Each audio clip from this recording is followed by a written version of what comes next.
परमेश्वर के दैनिक वचन। उन लोगों के प्रति परमेश्वर की प्रवृत्ति जो उसके कार्य के दौरान भाग जाते हैं।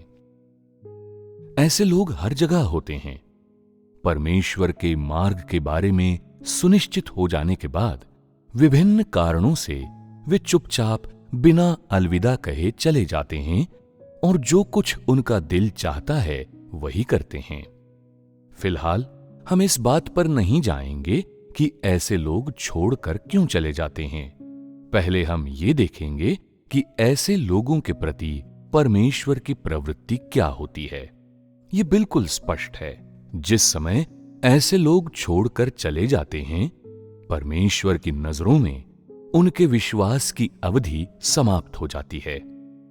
इसे वो लोग नहीं बल्कि परमेश्वर समाप्त करता है।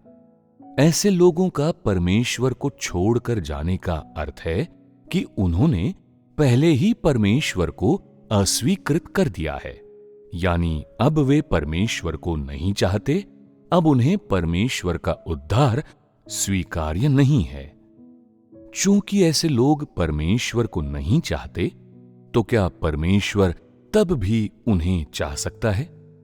इसके अतिरिक्त जब इस प्रकार के लोगों की प्रवृत्ति और दृष्टिकोण ऐसा है और वे परमेश्वर को छोड़ने पर अड़िग हो चुके हैं, तो इसका अर्थ है कि उन्होंने पहले ही परमेश्वर के स्वभाव को क्रोधित कर दिया है। इस तथ्य के बावजूद कि शायद आवेश में आकर उन्होंने परमेश्वर को न कोसा हो, उनके व्यवहार में कोई नीचता या ज्यादती न रही हो, और इस तथ्य के बावजूद कि ऐसे लोग सोच रहे हों, यदि कभी ऐसा दिन आया जब मुझे बाहर भरपूर खुशियां मिली, या जब किसी चीज के लिए मुझे अभी भी परमेश्वर की आवश्यकता हुई, तो मैं वापस आ जाऊंगा। या कभी परमेश्वर मुझे बुलाए तो मैं वापस आ जाऊंगा। या वे कहते हैं, अगर मैं कभी बाहर की दुनिया में चोट खाऊं, या कभी ये देखूं कि बाहरी दुनिया अत्यंत अंधकारमय और दुष्ट है और अब मैं उस प्रवाह के साथ नहीं बहना चाहता, तो मैं परमेश्वर के पास वापस आ जाऊंगा। भले ही ऐसे लोग अपने मन में इस तरह का हिसाब किताब लगाएं कि कब उन्हें वापस आना है, भले ही वे अपनी वापसी के लिए द्वार खुला छोड़कर रखने की कोशिश करें, फिर भी उन्हें इस बात का एहसास नहीं होता कि वे चाहे जो सोचें और कैसी भी योजना बनाएं, ये सब उनकी खुशफहमी है। उनकी सबसे बड़ी गलती ये है कि वे इस बारे में अस्पष्ट होते हैं कि जब वे छोड़कर जाना चाहते हैं तो परमेश्वर को कैसा महसूस होता है। जिस पल वे परमेश्वर को छोड़ने का निश्चय करते हैं, परमेश्वर उसी पल उन्हें पूरी तरह से छोड़ चुका होता है।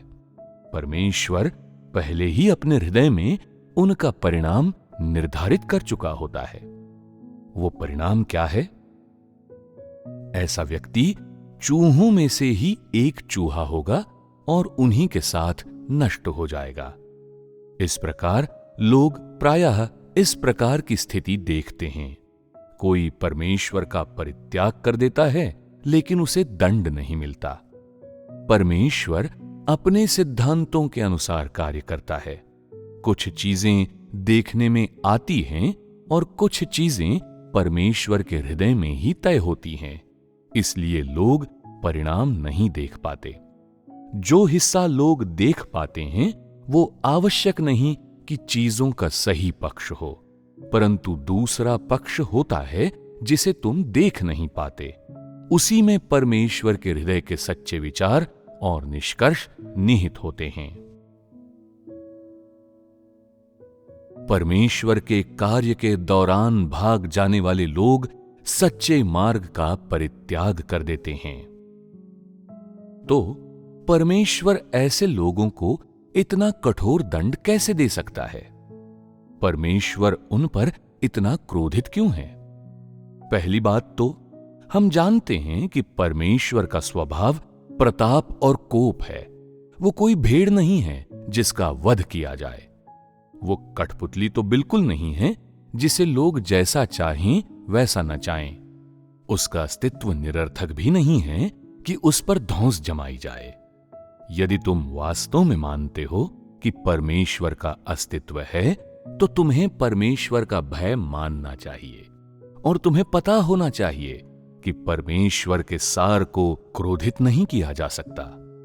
वो क्रोध किसी शब्द से पैदा हो सकता है, या शायद किसी विचार से, या शायद किसी अधम और हल्के व्यवहार से, किसी ऐसे व्यवहार से जो मनुष्य की नजर में और नैतिकता की दृष्टि से महज काम चलाऊ हो, या वो किसी मत सिद्धांत से भी भड़क सकता है।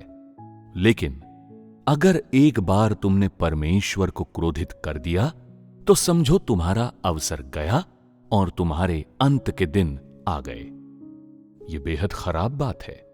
यदि तुम इस बात को नहीं समझते कि परमेश्वर को अपमानित नहीं किया जाना चाहिए, तो शायद तुम परमेश्वर से नहीं डरते और शायद तुम उसे अक्सर अपमानित करते रहते हो।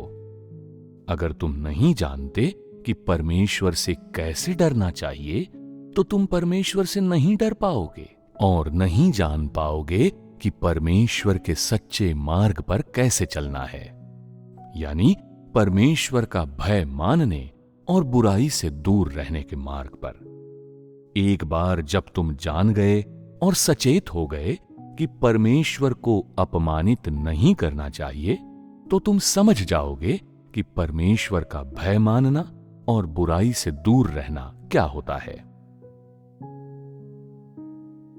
परमेश्वर का भय मानने और बुराई से दूर रहने के सच्चे मार्ग पर चलने का अर्थ ये नहीं है कि तुम सत्य से कितने परिचित हो, तुमने कितने परीक्षणों का अनुभव किया है, या तुम कितने अनुशासित हो, बल्कि ये इस बात पर निर्भर है कि परमेश्वर के प्रति तुम्हारी प्रवृत्ति क्या है और तुम कौन सा सार व्यक्त करते हो। लोगों का सार और उनकी आत्मनिष्ठ प्रवृत्तियां ये अत्यंत महत्वपूर्ण और प्रमुख बातें हैं। जहां तक उन लोगों की बात है जिन्होंने परमेश्वर को त्याग दिया है और छोड़कर चले गए हैं, परमेश्वर के प्रति उनकी कुत्सित प्रवृत्ति ने और सत्य से घृणा करने वाले उनके हृदय ने परमेश्वर के स्वभाव को पहले ही भड़का दिया है। इसलिए जहां तक परमेश्वर की बात है, उन्हें कभी क्षमा नहीं किया जाएगा। उन्होंने परमेश्वर के अस्तित्व के बारे में जान लिया है। उनके पास ये जानकारी है कि परमेश्वर का आगमन पहले ही हो चुका है, यहां तक कि उन्होंने परमेश्वर के नए कार्य का अनुभव भी कर लिया है। उनका चला जाना छले जाने या भ्रमित हो जाने का मामला नहीं था। ऐसा तो और भी नहीं कि उन्हें जाने के लिए बाध्य किया गया हो, बल्कि उन्होंने होशो हवास में सोच समझकर परमेश्वर को छोड़कर जाने का विकल्प चुना। उनका जाना अपने मार्ग को खोना नहीं था, न ही उन्हें दरकिनार किया गया। इसलिए परमेश्वर की दृष्टि में वे लोग कोई मेमने नहीं हैं जो झुंड से भटक गए हों। भटके हुए फिजूल खर्च पुत्र होने की तो बात ही छोड़ दो। वे दंड से मुक्त होकर गए हैं और ऐसी दशा, ऐसी स्थिति परमेश्वर के स्वभाव को क्रोधित करती है और उसका यही क्रोध उन्हें निराशाजनक परिणाम देता है। क्या इस प्रकार का परिणाम भयावह नहीं है? इसलिए यदि लोग परमेश्वर को नहीं जानते, तो वे परमेश्वर को अपमानित कर सकते हैं। यह कोई छोटी बात नहीं है। यदि लोग परमेश्वर की प्रवृत्ति को गंभीरता से नहीं लेते और ये मानकर चलते हैं कि परमेश्वर उनके लौटने की प्रतीक्षा कर रहा है, क्योंकि वे परमेश्वर की खोई हुई भेड़ हैं और परमेश्वर अभी भी उनके हृदय परिवर्तन की प्रतीक्षा कर रहा है, तो फिर ऐसे लोग दंड के दिन से बहुत दूर नहीं हैं। परमेश्वर उन्हें केवल अस्वीकार ही नहीं करेगा, बल्कि चूंकि उन्होंने दूसरी बार उसके स्वभाव को क्रोधित किया है, इसलिए ये और भी अधिक भयानक बात है। ऐसे लोगों की श्रद्धाहीन प्रवृत्ति पहले ही परमेश्वर के प्रशासनिक आदेशों का उल्लंघन कर चुकी है। क्या वो अब भी उन्हें स्वीकार करेगा? इस मामले में परमेश्वर के सिद्धांत हैं कि यदि कोई व्यक्ति सत्य मार्ग के विषय में निश्चित है, फिर भी वो जानबूझकर और स्पष्ट मन से परमेश्वर को अस्वीकार करता है और उसे छोड़कर चला जाता है, तो परमेश्वर ऐसे व्यक्ति के उद्धार मार्ग को अवरुद्ध कर देगा। उसके बाद राज्य के दरवाजे उस व्यक्ति के लिए बंद कर दिए जाएंगे। जब ऐसा व्यक्ति फिर से आकर द्वार खटखटाएगा, तो परमेश्वर द्वार नहीं खोलेगा, वो सदा के लिए बाहर ही रह जाएगा। शायद तुम में से किसी ने बाइबल में मूसा की कहानी पढ़ी हो। मूसा को परमेश्वर द्वारा अभिषिक्त कर दिए जाने के बाद 250 अगुवाओं ने मूसा के कार्यकलापों और कई अन्य कारणों से उसके प्रति अपनी असहमति व्यक्त की। उन्होंने किसके आगे समर्पित होने से इनकार किया? वो मूसा नहीं था। उन्होंने परमेश्वर की व्यवस्थाओं को मानने से इनकार किया। उन्होंने इस मामले में परमेश्वर के कार्य को मानने से इनकार किया था। उन्होंने निम्नलिखित बातें कहीं: तुमने बहुत किया, अब बस करो, क्योंकि सारी मंडली का एक एक मनुष्य पवित्र है और यहोवा उनके मध्य में रहता है।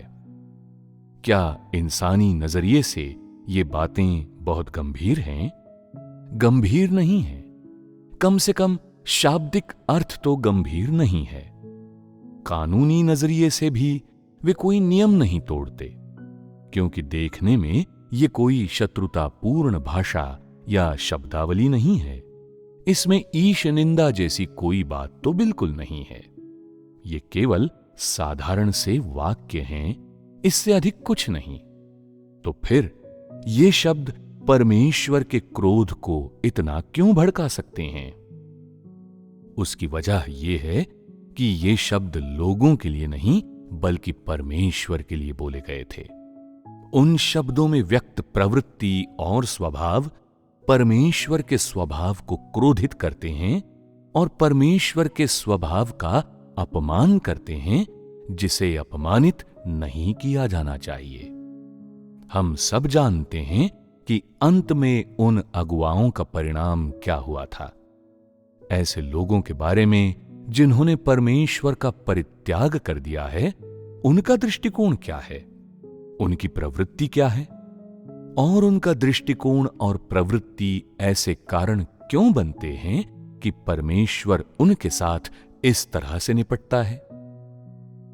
कारण यह है कि हालांकि वे साफ तौर पर जानते हैं कि वो परमेश्वर है, मगर फिर भी वे परमेश्वर के साथ विश्वासघात करते हैं और इसीलिए उन्हें उद्धार के अवसर से पूरी तरह वंचित कर दिया जाता है। जैसा कि बाइबल में लिखा है, क्योंकि सच्चाई की पहचान प्राप्त करने के बाद यदि हम जानबूझकर पाप करते रहें, तो पापों के लिए फिर कोई बलिदान बाकी नहीं। क्या अब तुम लोग इस विषय को अच्छी तरह समझ गए हो?